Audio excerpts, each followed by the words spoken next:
Hi everyone, welcome back to another video. यहाँ पे इतने सारे प्याज मैंने रखे हुए हैं फ्राई पैन में। तो जो लोग कुकिंग करते हैं उनको पता होगा कि क्या हो रहा है। जी हाँ, ये प्याज रेडी हो रहे हैं तड़के के लिए।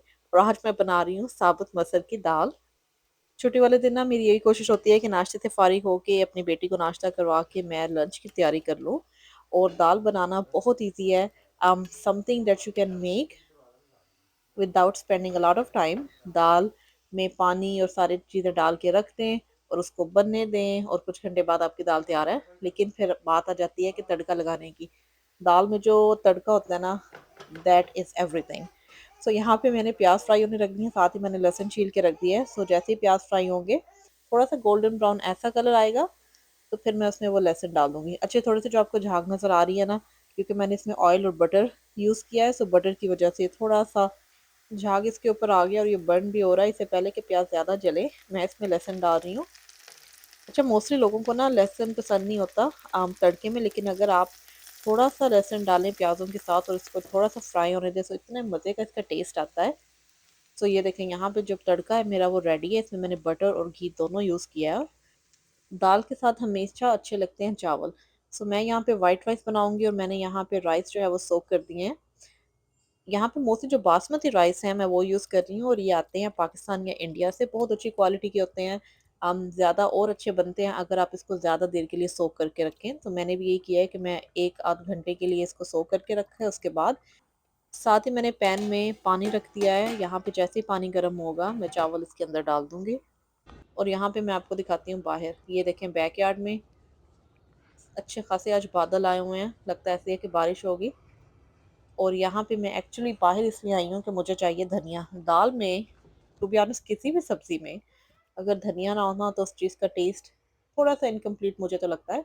तो मैंने यहाँ पे बैकयार्ड में गमलों में धनिया लगाया हुआ है। ये बड़ा खूबसूरत बिल्कुल छोटा छोटा धनिया। अच्छा, ये जो पौधा है ना, ये मेरा है फिग ट्री। ट्री तो खैर अभी नहीं है, फिग प्लांट कहना चाहिए।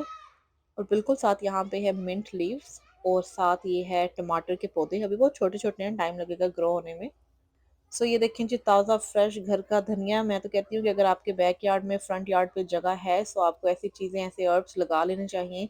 एक तो खूबसूरत लगती हैं, दूसरा इतना कन्वीनियंट होता है। आपको कुछ भी चाहिए नहीं है घर पे चीज़, तो आप जल्दी से जाएं, काट के तोड़ के लें और मज़े से अपनी किसी भी डिश में किसी भी रेसिपी में यूज़ करें।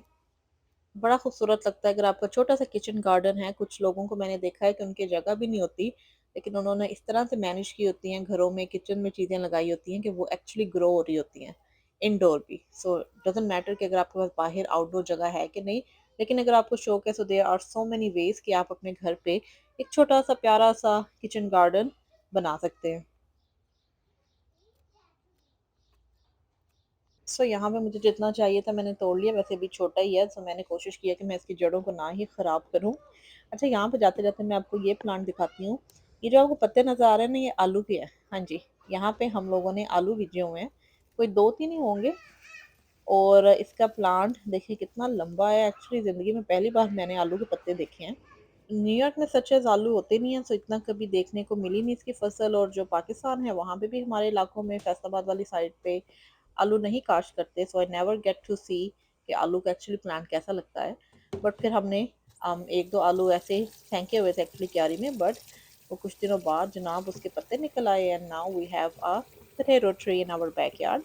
तो यहाँ पे बस मैं अब धनिया को वॉश कर रही हूँ। उसके साथ ही मेरे चावल का जो पानी है वो अच्छा खासा गर्म हो गया है। सो इसमें डालेंगे अब सो किए हुए राइस। अच्छा, आप लोग जब भी चावल बनाए ना, चाहे वो आप वाइट राइस बना रहे हैं या बिरयानी पुलाव व्हाटसोएवर, हमेशा जो बर्तन है ना वो खुला होना चाहिए। मैंने एक्सपीरियंस किया है कि अगर आपका बर्तन नैरो होगा, तंग होगा, तो उसमें कभी भी आपके चावल अच्छे नहीं बनते। अच्छा, यहाँ पे ना धनिया मैंने वॉश कर लिया और इसकी इतनी खूबसूरत खुशबू आ रही है। वो फ्रेश धनिए की या धनिया या पुदीना कुछ भी हो, उसकी जो फ्रेश की खुशबू होती है ना, वो बाजार से जो चीज़ मिलती है उसमें नहीं आती। सो यहाँ पे मैंने मोटा मोटा इसको काट लिया, क्योंकि इतना सॉफ्ट इतना नरम है कि जैसे ये दाल में जाएगा खुद ही घुल जाएगा। So here it is. दाल जो है वो मेरी ऑलमोस्ट रेडी है। इसको मैंने कुकर में नहीं बनाया। और चावल तकरीबन उबलने लगे हैं, 5-10 मिनट हो रहा है। उसके बाद मैं इसको इसमें जो है वो ड्रेन कर लूँगी। ये चलना ना वो सही टिपिकल पाकिस्तान का है। गाँव में अक्सर पहले बचपन में नज़र आता था, फिर तो शायद गायब भी हो गए थे। लेकिन मुझे याद है कि हर एक के ना जहेज़ में ये चलना आता था। इट्स वेरी आइकॉनिक चलना। आम सही हम इस दफ़ा पाकिस्तान से लेके आए थे। तो इसमें मैं ये ड्रेन करूँगी एंड उसके बाद दैट्स इट, दाल बन गई है। ये देखें, यम्मी स्टीमी। देखें जी, मज़ेदार सा लंच रेडी है। बस चावल मैंने नमक या कोई और कुछ नहीं डाला, बस ऐसे ही सादा बॉयल किए हैं।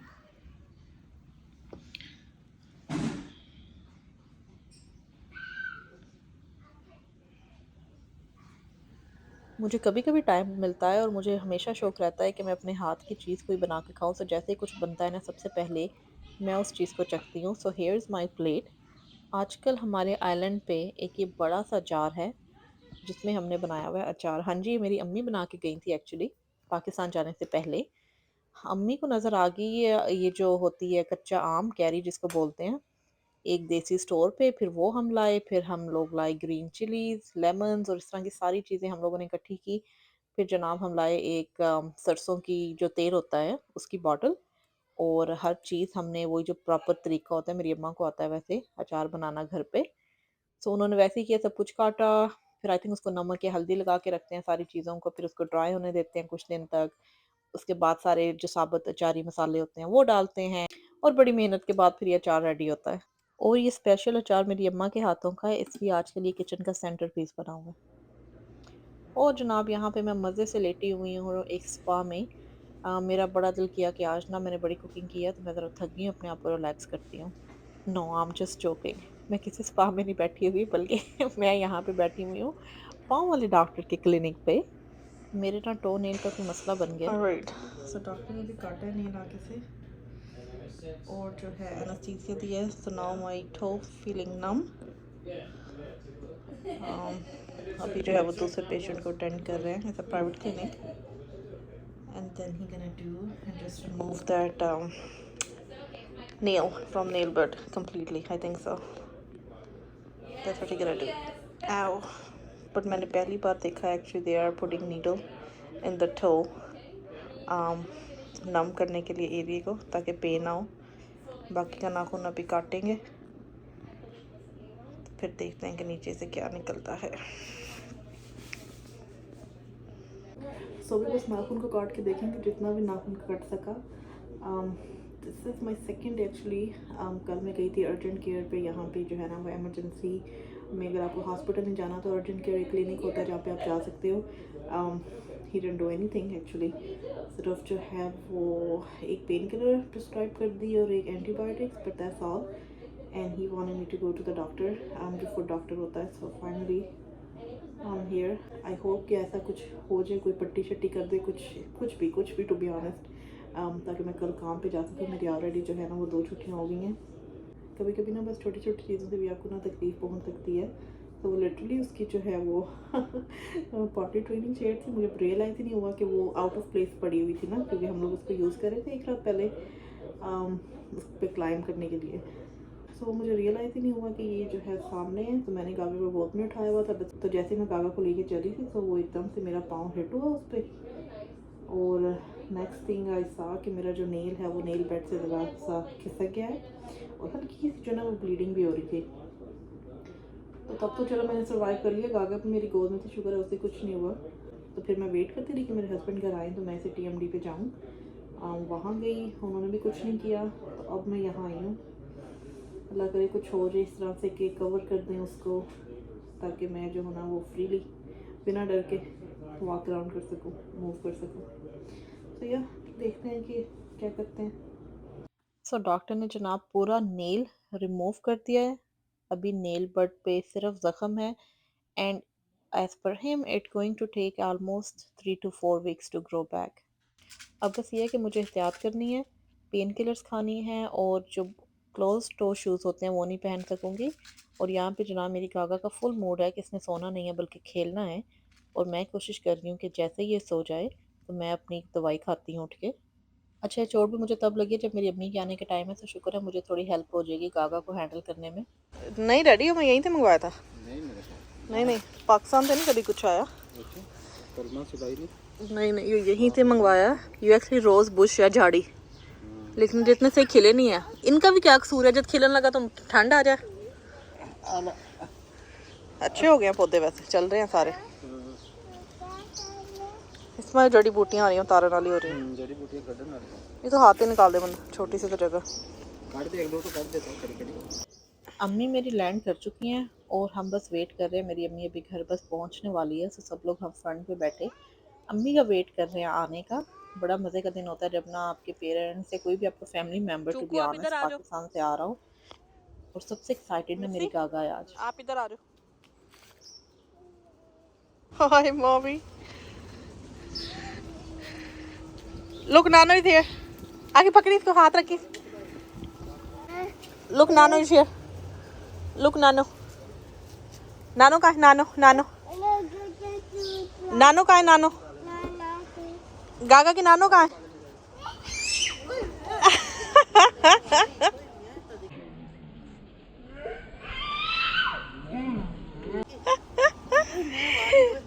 इसी नानो, इसी नानो, नानो का है?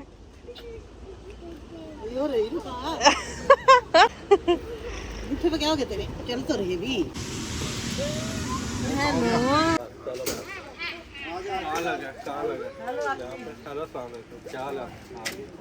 अब मेरे पाकिस्तानी खुशबू आ रही है। अच्छा अच्छा, इट्स ओके, इट्स ओके।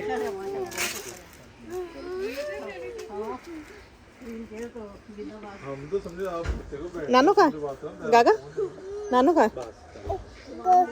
गो। चलो चलो जी, अम्मी मेरी माशाल्लाह से आ गई हैं पाकिस्तान से। बड़ी लंबी फ़्लाइट थी, बच्चे बड़े एक्साइटेड हैं, लेकिन मेरी बहन आज मूव हो रही है Florida. So this is life, कोई आता है कोई जाता है, and she is getting ready to leave. गाड़ी पे ना पानी मारने लगे हैं। हमने कहा पाइप को क्या खोलना करना, बाल्टी भर ले रहे। डब्बा ले, डब्बा है। ये बहुत तंग जुती है, तो स्लिप ना हो जाए। यानी ये खुली करने वाली है। ऐसे नहीं होती है मसला, पानी फेंकते फिर कपड़ा मारते। मुंशी गाड़ी सही से साफ करो। रुको मैं पानी मारता, ऐसे नहीं, ऐसे नहीं।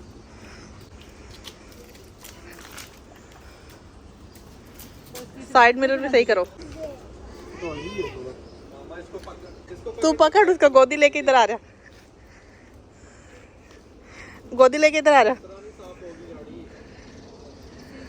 शीशे ही साफ करने कैसे होगी तू बता। तो यहाँ पे बस मेरी सिस्टर रेडी है और ये निकलने लगी है फ्लोरिडा के लिए। इसको अपनी गाड़ी वहाँ पे चाहिए, सो ड्राइव करके लेके जा रही है। अभी थोड़ा सा टाइम है इसकी जॉब शुरू होने में। सो शी सेड कि एक तो लंबी ड्राइव भी हो जाएगी और इसकी गाड़ी और जो बाकी इसका सामान है वो भी चला जाएगा। सो यहाँ पे बस हम लोग रेडी कर रहे थे, धो रहे थे इसकी गाड़ी, ताकि जो लंबा ड्राइव है ऑफ कोर्स मिरर्स और सब कुछ साफ होना चाहिए। ऐसे चाहूँ तो नहीं है फ्लोरिडा में। अच्छा, वो दरख्त नहीं आना इस तरह के, बूटे लगा ले, वो उसमें दूसरे होने, पाम ट्रीज होने। अलाउ नहीं है बूटा लगाना हमारे घर में, पता नहीं आपको। बाहर नहीं है, कर गीला सबको। इसको कपड़ा तो मारना हो रहा है। रुक जाओ, मसला एक मिनट पानी मार लो, वरना कैसे बनेगा। तो यहाँ पे हम लोग सारे बड़े डाउन थे, बट हम शो नहीं करवा रहे थे।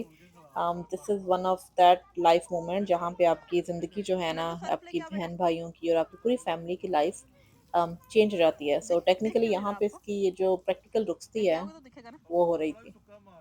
सो अब से she will be living in Florida and we all will be here in New York. So अब या तो इसको आना पड़ेगा या हमें जाना पड़ेगा इसकी तरफ, और ये भी देखना पड़ेगा कि इसको डेज कब ऑफ हैं और हमारे डेज कब ऑफ हैं, तो इस तरह से थोड़ा मैच करना पड़ेगा। So it gonna be very long distance. इतनी जल्दी टाइम गुजर गया और ये टाइम हो गया कि now she has to leave अस।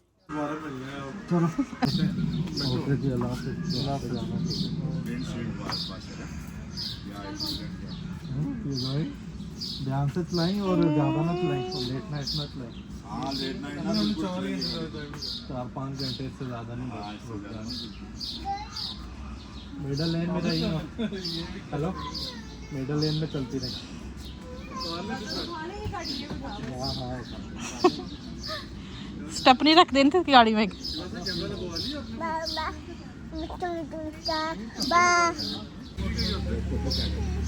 ये पास्ता सब जाएगा। नहीं नहीं, मतलब कि फुल नहीं है ना। ओके, अल्लाह हाफिज। ओके। बैकग्राउंड म्यूजिक दो भाई, इमोशन नहीं आ रहे। मैं कह रही बैकग्राउंड म्यूजिक दो रुकती वाला। चला दो। नहीं, हमें तो कहा था। कोई नहीं, अल्लाह क्या कोई नहीं, इंशाल्लाह अगले हफ्ते हम भी आने तेरे पीछा पीछा। And just like that, she's saying goodbye to New York and starting her new life in Florida. So हम सबके लिए एक्चुअली ये टाइम बड़ा टफ था। दो चीज़ें थी, एक तो मी आ जाई थी, एवरीबडी वाज सो एक्साइटेड कि सब इकट्ठे हैं।